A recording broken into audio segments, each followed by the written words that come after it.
Hello dear candidates, welcome to Bio Classes Online. Today we are going to discuss about the Mendel's dihybrid cross or simply the dihybrid cross. A cross involving two pairs of contrasting characters or a cross where two pairs of contrasting characters are taken under consideration, or a breeding experiment dealing with the two heritable characters at the same time is called as a dihybrid cross. Or simply we can say a dihybrid cross is the cross between the two individuals or between the two plants or between the two animals where two pairs of contrasting characters are taken under consideration or two pairs of contrasting characters are investigated at the same time. In one of the experiment, Mendel considered the form of the seeds and color of the seeds of pea plants. He crossed the pure pea plants having the round and yellow seeds with the pure plants having wrinkled and green seeds. In F1 generation, all the plants were having the round and yellow seeds, suggesting that this round is dominant over the wrinkled and the yellow is dominant over the green.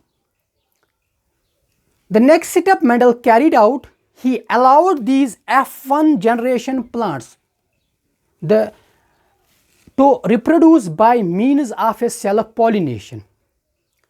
And once these F1 generation plants were allowed to reproduce by means of the self-pollination, Mendel got the 4 different kinds of the plants in the ratio of 9:3:3:1. Now we will try to understand this dihybrid cross with the help of the factors. As we know, for each character, the 2 factors are responsible. Now the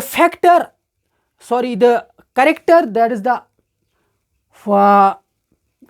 shape of the seeds, that is round shape of the seeds, is controlled by the 2 factors in the homozygous condition, similar 2 factors which are denoted by the symbols capital R, capital R.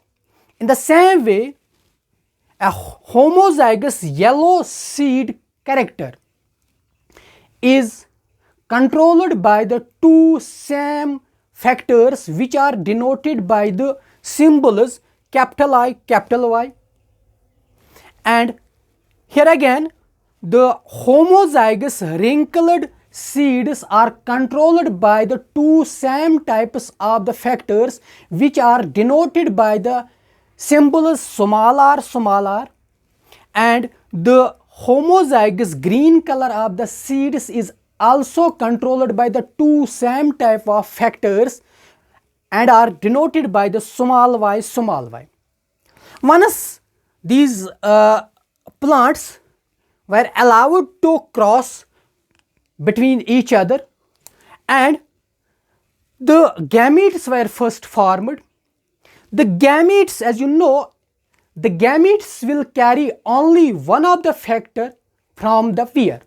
So from this pair, that is the pair of 2 capital R's, one of the capital R will come into the gametes, and the same way from this pair of capital Y, one of the Y will come into the gamete. So these plants, that is the plants having round and yellow seeds, will form the gametes carrying one capital R and one capital Y. In the same way, the plants having the wrinkled and green seeds will form the gametes carrying one small r and one small y.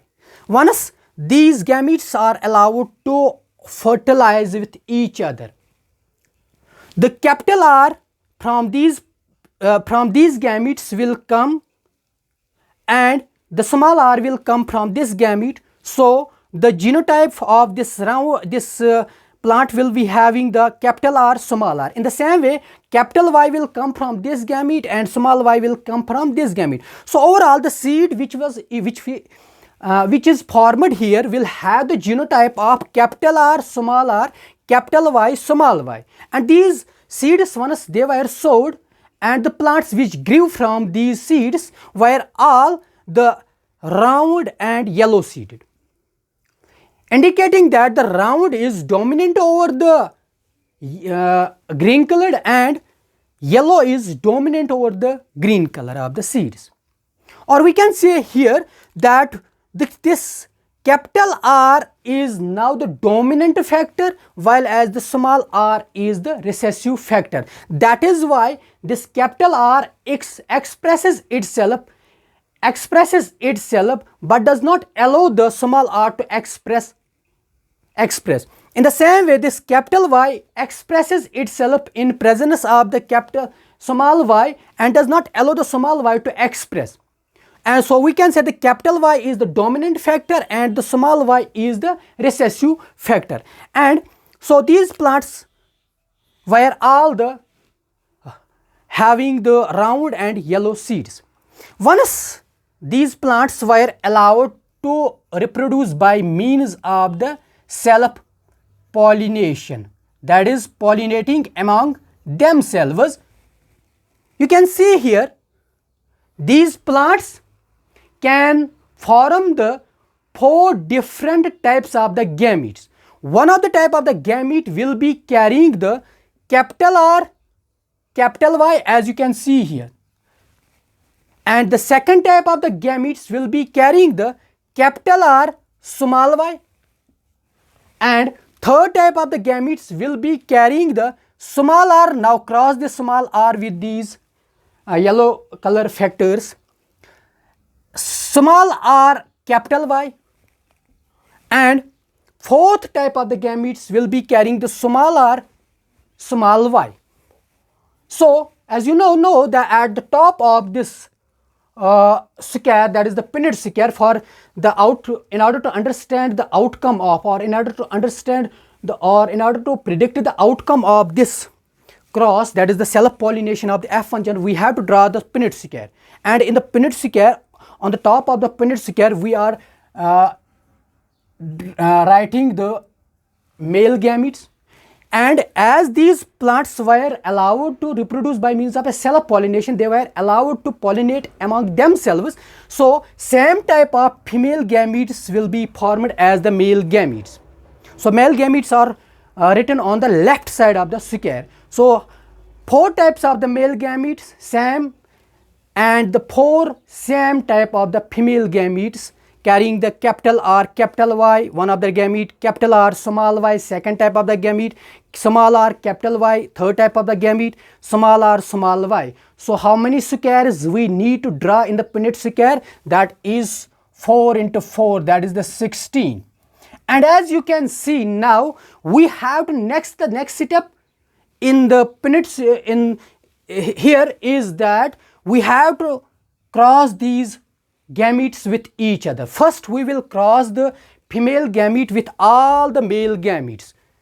Suppose we will cross this here from the first female gamete with the first male gamete, we will get capital R, capital Y, capital Y. In the same way, these first female gamete is allowed to cross with all the male gametes. In the same way, the second female gamete is allowed to cross with all the male gametes, and third female gamete is also allowed to cross with all the male gametes. In the same way, the fourth female gamete is allowed to cross with the all other 4 male gametes. So we get the 4 different types of the plants, or in total we get here in the Punnett CSIR we get, that is the 16 plants in the ratio of 9:3:3:1. As you can see, we get the round yellow 9. 1, 2, 3, 4, 5, 6, 7, 8 and 9. So 9 are round yellow, and we will get the 3 round green, 1, 2 and 3. So we get the 3 as round green. Again we get the 3 wrinkled yellow, 1, 2 and 3 wrinkled yellow, and we get only 1 as the wrinkled green, 1 as wrinkled green. So overall the phenotypic ratio of these plants in the F1 generation, F2 generation is the 9:3:3:1, and out of these 16 plants we get the 2 new combinations which are not resembling to the parental generation, and these are these ones, round green and wrinkled yellow, and these are in actual sense they are recombinants and are called as non-parentals. So out of these 16 plants we get the 6 plants as the new combinations, and these are called as the recombinants. These are in actual sense the recombinants, but they are called the non-parentals because they do not resemble to the parental generation. As you can see, the round yellow is resembling to the parents, while as wrinkled green is also resembling to the parents. Now this is the phenotypic ratio which we physically observe, that these plants are round yellow, round green, wrinkled yellow, wrinkled green. But now we will try to understand what is the genotypic ratio in case of the dihybrid cross. So if you can see here, we have got the 9 round and yellow seeded plants in the F2 generation in case of this dihybrid cross. Are these all homozygous for both the characters? No. You can see here, this is the only one plant out of these round yellows, out of these 9 round yellow plants, which is homozygous for both the characters, that is round as well as the yellow. So we get 1 as capital R, or we can say homozygous for both the characters or both the factors, and we get 2 as 2 where these plants are homozygous for round character but heterozygous for the yellow character, 1 and 2. So and again we will get the 2 as having or which are homozygous for the yellow color but heterozygous for the round shape of the seeds, this one and this one.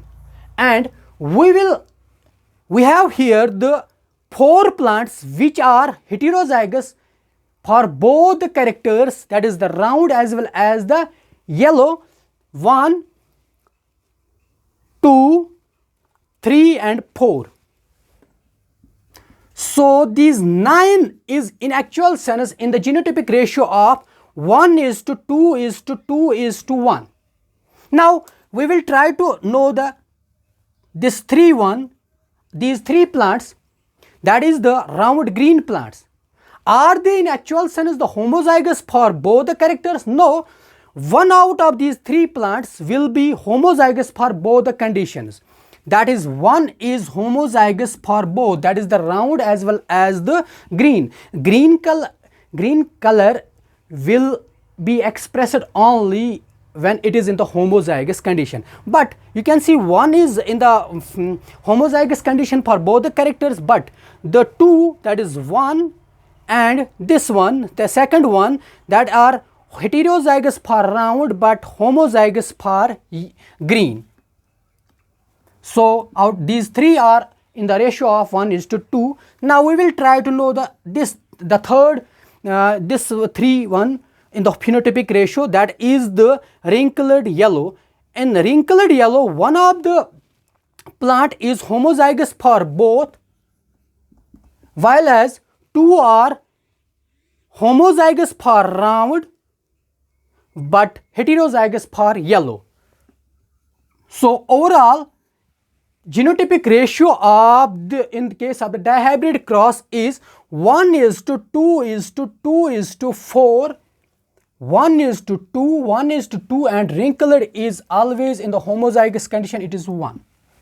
So this is about the genotypic ratio of the dihybrid cross. Now we will try to know what were the various results or what were the various findings which the Mendel got from the dihybrid cross. So the results of the dihybrid cross which Mendel results. Number one, as you know, 4 different types of the plants were formed or produced in the F2 generation in the ratio of 9:3:3:1. So first point is 4 types of plants were produced in F2 generation in the ratio of 9:3:3:1. This is one of the point which the Mendel got from the dihybrid cross, and out of these 16 plants, out of these 4 different types of the plants, two new combinations were formed in this dihybrid case. These are called as the non-parentals, and they are in actual sense the recombinants. The second point, that is new combination, as I was just you know that these two new combinations were formed, new combinations, and these new combinations are called as the non-parentals. They are called the non-parentals and are in actual sense the recombinants. So the recombinants were formed, recombinants or non-parentals were formed in the F2 generation. And the third important point, the formation of the 4 types of the individuals in the F2 generation shows that the factors of the 2 characters assort independently. So the third point is independent assortment. That is, the 4 types or 4 kinds of the plants were produced in the F2 generation, and the 2 factors which are in actual sense controlling these characters, they assort independently. No doubt they remain together in the F1 generation, but they do not harm to each other. They assort itself independently. They are not dependent for each other.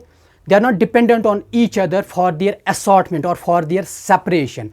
So this is nowadays called as the law of independent assortment. That is, the 2 factors which control the 2 different characters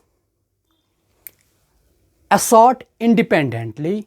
They are not dependent on each other for their separation or for their assortment. So this is all about the dihybrid cross. If you have not subscribed my YouTube channel yet, do subscribe now and press the bell icon so that you will remain updated with my channel, that is Bio Classes Online.